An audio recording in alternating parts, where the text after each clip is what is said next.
Today is Tuesday, October 13th. This is the 1967-1968 Cadillac tilt and telescopic steering column for my friend Gerald out in California. This is the last video out of a 6-video set.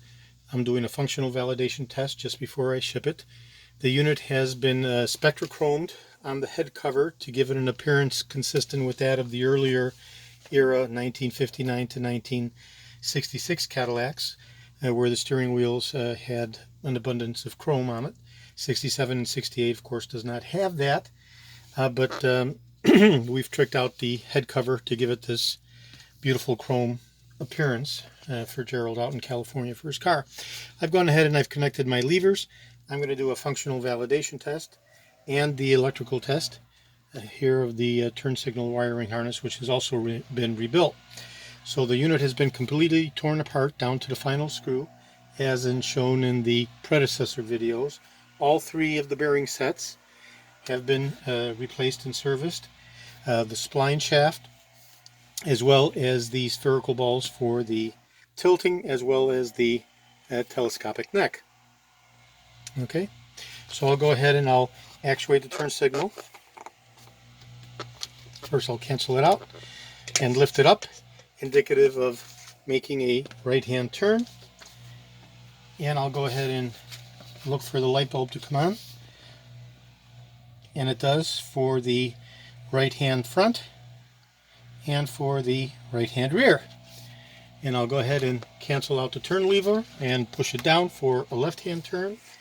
And now I'll touch the front left-hand wire and the rear left-hand wire, and the light bulb comes on, indicative of a left-hand turn.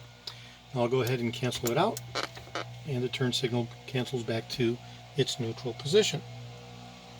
Next, I'll go ahead and push in the emergency hazard switch as such and connect it to the hazard feed, and I'll go ahead and touch the wires, and the light bulb comes on for the brakes, the right hand front, the right hand rear, left hand rear, and left hand front.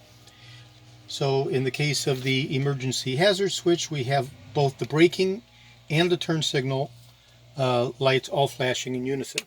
And I'll go ahead and bring that back to neutral. Next thing I'll do is check the cornering lights. The cornering lights are in the lower front fender, the rectangular cornering lights. And testing that for the left hand, canceling the lever, putting it in right hand position, and testing the cornering light for the right hand position. Okay, so we've tested the turn signals front and back. We've tested the hazard switch, all forward and rear, including the braking, and we've tested the front fender cornering lamps.